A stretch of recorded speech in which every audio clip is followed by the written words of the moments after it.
The truth is that we live in dichotomies.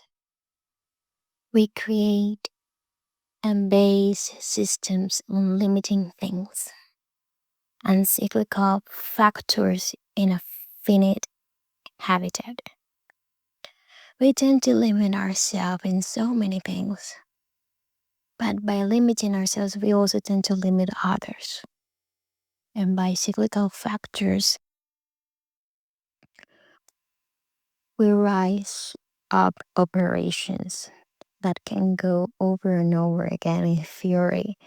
But in reality, in order for those processes to work, you need each element to adjust to that theory itself.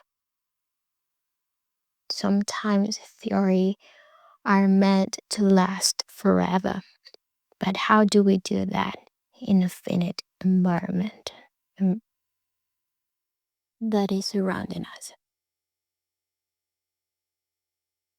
We hear things about how we need the poor to maintain the rich and how we need the rich to have some kind of balance in our society. And this is something I've been going around this week because we create systems. We also need resources that are finite. And I'm not talking only about natural resources. I'm also talking about our own resources, even ourselves.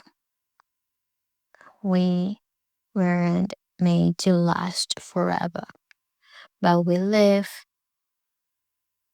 and forget about that we are finite. We are in something that is going to be up for eternity.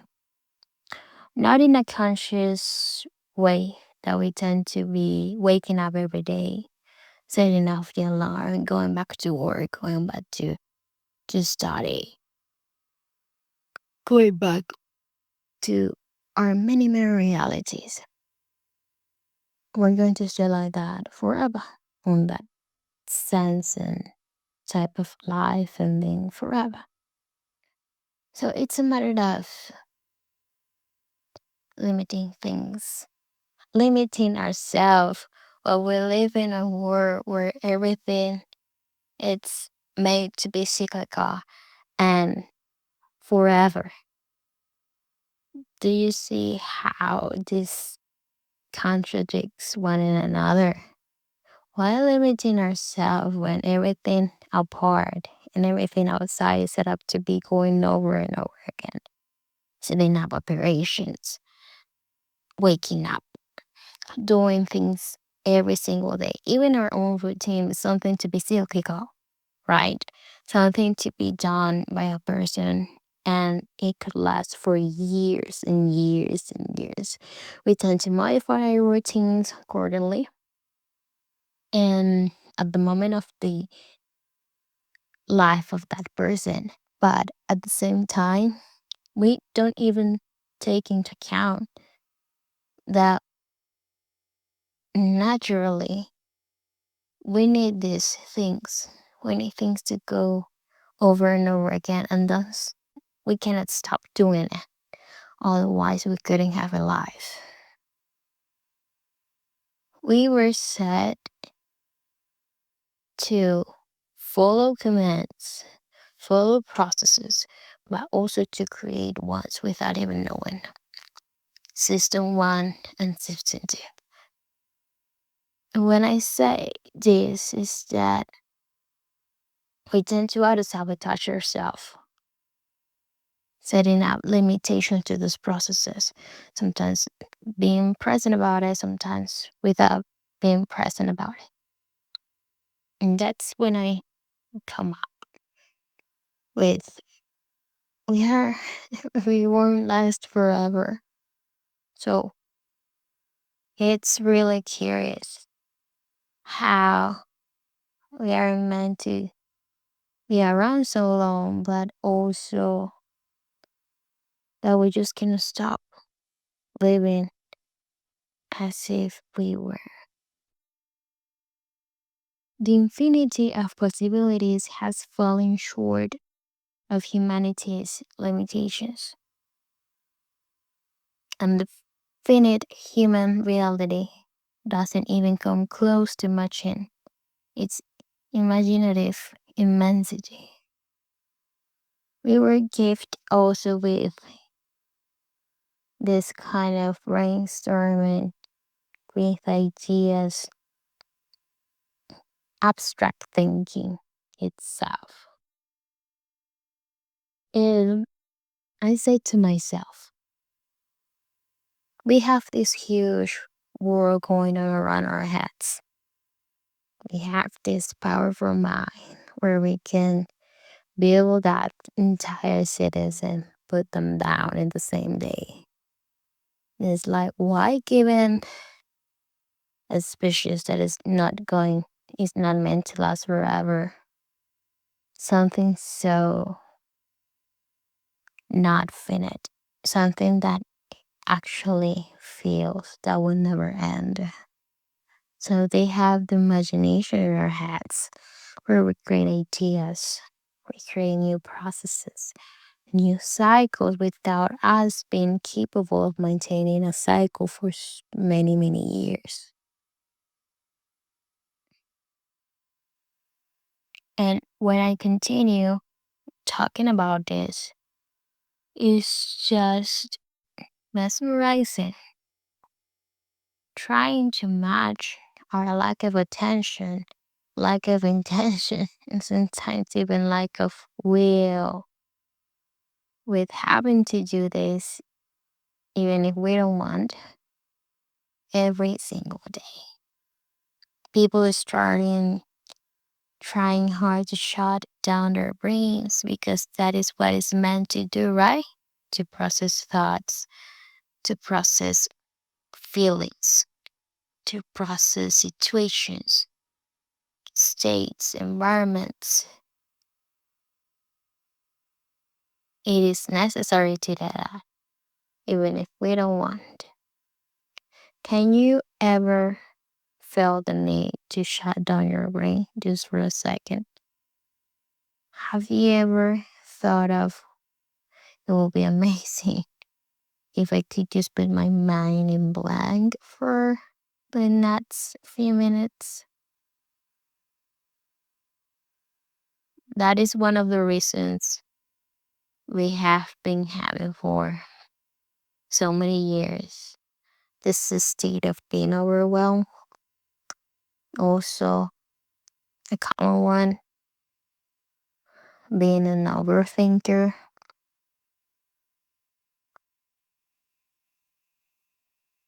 Yes, it is something related about daily routines. It is something related about trying to figure out things with yourself. But it is something about giving such a powerful tool for people that perhaps in that state of their life are even ready for it. And this immensity gets everyone overwhelmed at some point, stressed out, tired mentally, and also feeling lost sometimes. What do you do when you don't want to think anymore?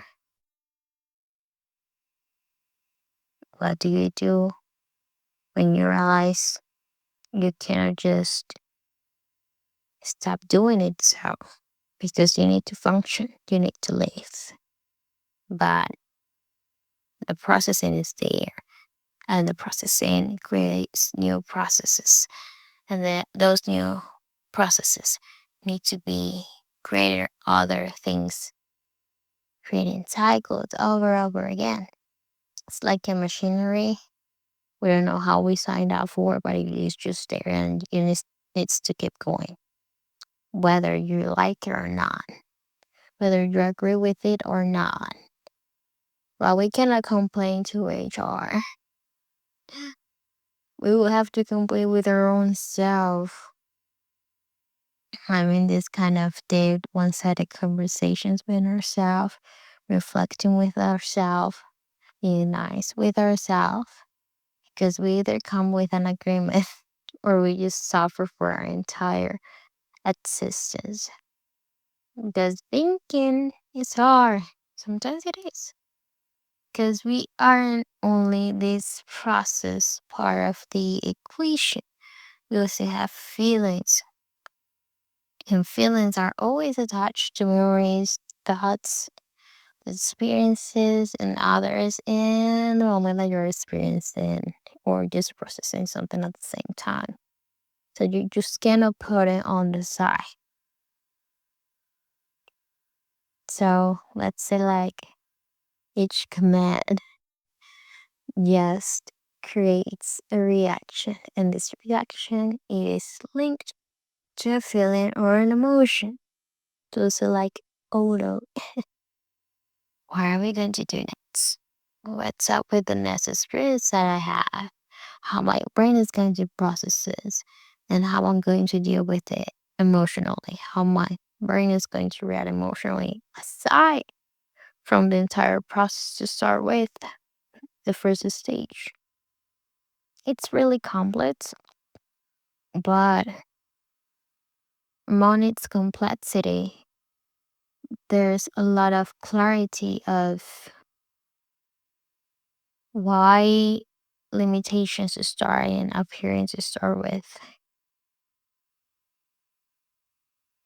Some experiences, for example, they create these not a non-adaptable responses,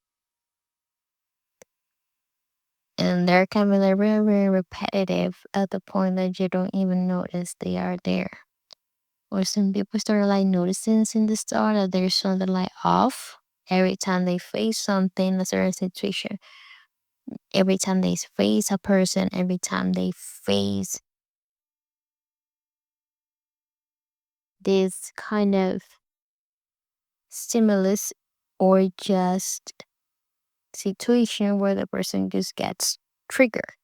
And now we're talking about triggers. Yes, because triggers, limitations, processes, they are linked at some point.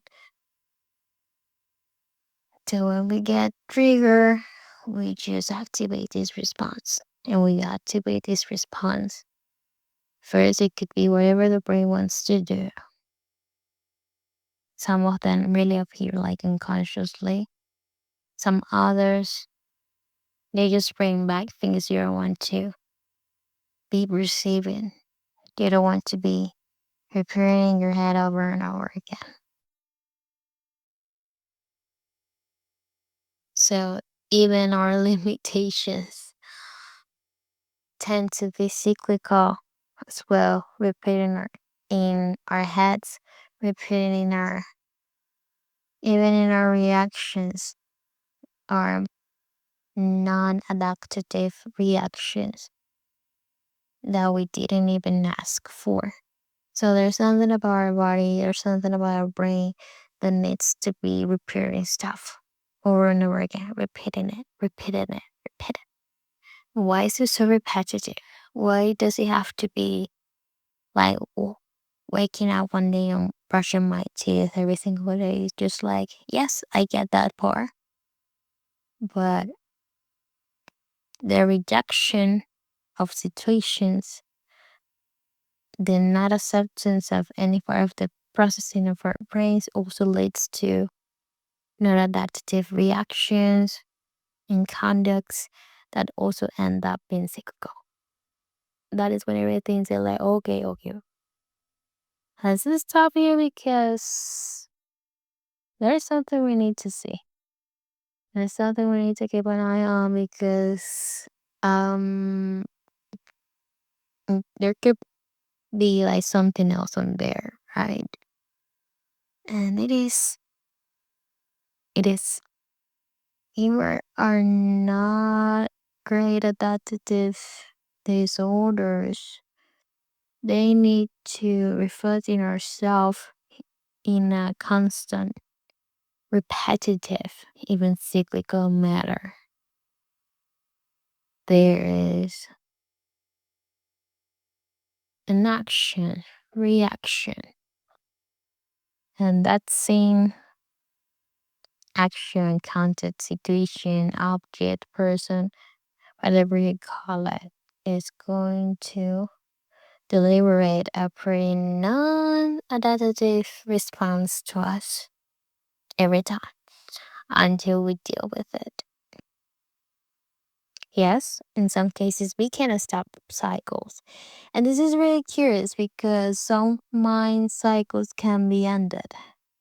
But what is also curious is that the ones we create for external processes, the human made cycles tend to be to last many, many, many years. So why putting something coming from a being that doesn't even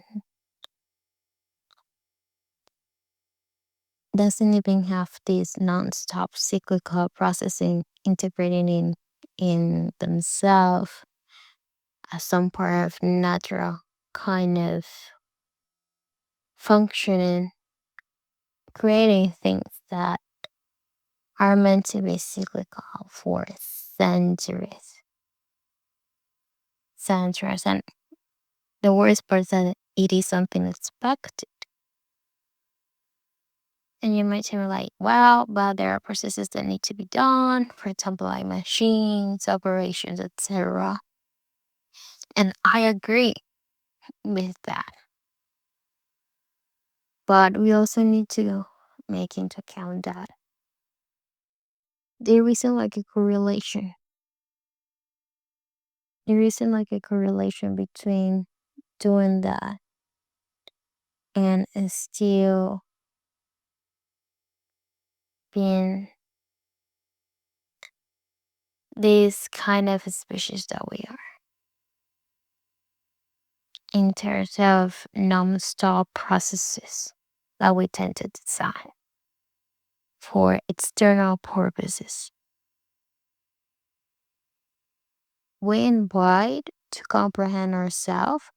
I've seen so many people inviting you to comprehend yourself, to cure something in you, to heal, to have inner conversation, which are great. Knowing yourself is the best. And this is part of it. This is part of this time letting yourself to know like, hey, this is pretty curious.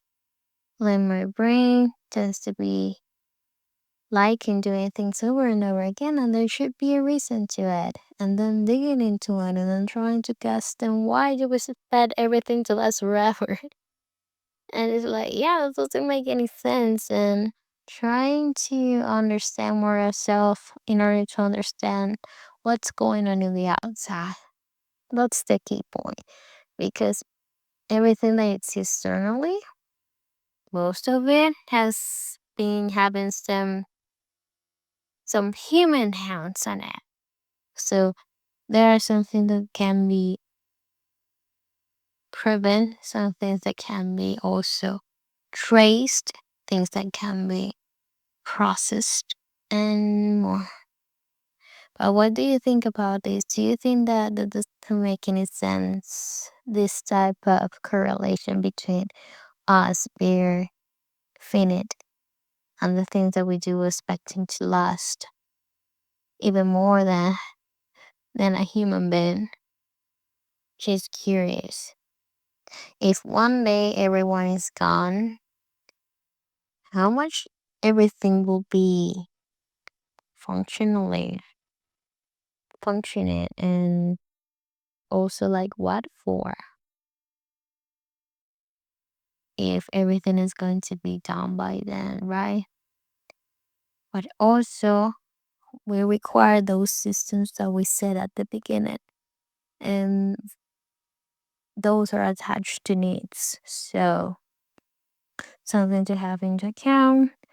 And just keep the machinery going. But at the same time, let's reflect on things that are on the outside to things that tend to be present on our inside. So thank you so much.